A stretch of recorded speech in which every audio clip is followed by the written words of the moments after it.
Warm welcome to you. And can I say, it is a real pleasure to be here. And I've had such a warm welcome from everyone. It's been terrific. This is not only my first official visit to Zimbabwe, but as the ambassador says, the first by a British minister in 7 years. And given the strong links between our people and our deep historical ties, however complicated that history may be, I think we can all agree that 7 years is too long to wait for a ministerial visit. And of course, earlier today, I met His Excellency President Mnangagwa, and I was absolutely pleased to meet the acting Foreign Minister too. And we discussed our shared ambition about developing a strong partnership, a partnership based on equality and respect, but focused on our joint objective mission of economic growth. The other thing that I had to say to His Excellency, I had to raise a very delicate subject with him.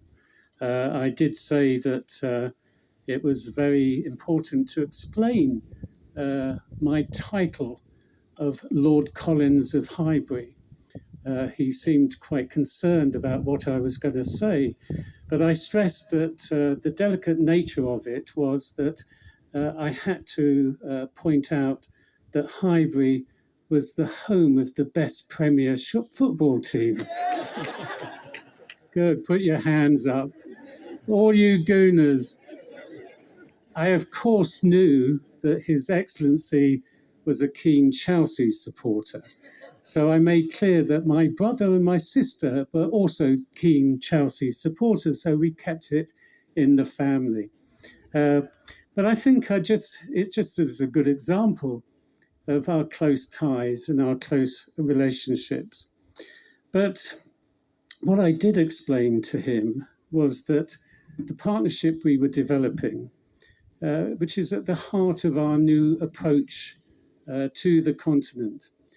Since I was appointed last July, I've been focused on developing that partnership, focused on how we can deliver that new approach. So we launched a consultation where we actually were determined to listen and not talk, and listen and understand better the priorities and the agenda of the continent.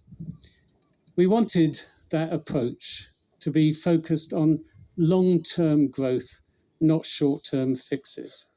And we also want that genuine partnership, which allows us to pursue those shared interests and respectively discuss the issues where we may diverge, particularly obviously on Premiership football. But that kind of partnership does need strong foundations. And for us, trade and investment serves as that rock, that solid pillar. The latest figures show that annual trade has risen to around $500 million. That's a strong trajectory. We cannot stop here. We must set our sights higher, set our sights where we have the means to deliver that growth. And thanks to the economic partnership agreement, your companies already access British markets without any duties or quotas. Take, for example, Cuminda, a horticultural company I visited yesterday. What a great evidence of entrepreneurship. They are working with smallholder farmers across the country to export fresh peas and beans to supermarkets and restaurants in the UK. They are working with those smallholders to raise standards, to meet the standards of that export market. And most of the people of those smallholders and most of the people in his dispatch plant were women who were determined to stay part of that very strong labour market. He's also, or we consider, the Fumvadza, a farming technique we've helped to expand to more than 1 million households, a fantastic homegrown approach to ensuring families can grow enough food to eat even when drought hits, like it did last year. These are just two powerful examples, but there's a lot more to come. British businesses are exploring investments worth up to $1 billion across sectors ranging from solar energy to agriculture. But our partnership isn't just about trade. At its heart, it's about our people. Many of these businesses have links, and possibly it's because of their friendship across our peoples that they can absolutely deliver. And nowhere more is that people to people connection, as the ambassador said, more visible than the recent test match in Nottingham. What a fantastic moment to see thousands of our cricket fans come together to celebrate the first match between our teams in 22 years. Indeed, everywhere you look in the UK, you find examples of Zimbabweans making valuable contributions to the British economy, culture, and frontline services.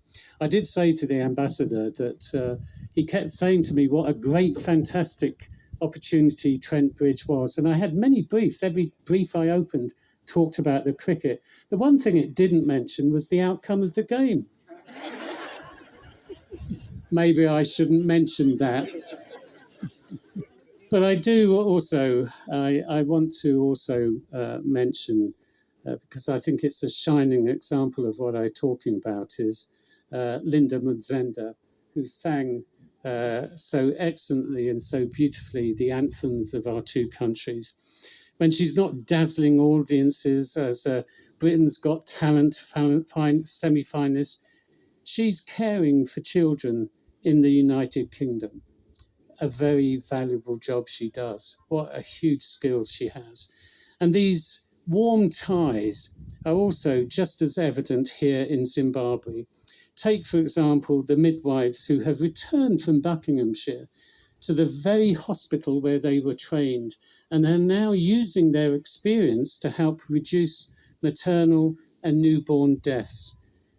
That is what a modern partnership looks like. A modern partnership that is respectful, practical goals. So together, let us continue working together as a genuine partners to build a brighter future for the United Kingdom and with Zimbabwe. And with that, it is my honour to raise a toast to His Excellency President Mnangagwa and the people of Zimbabwe for being such an excellent host for me today and honouring the King. Thank you so much.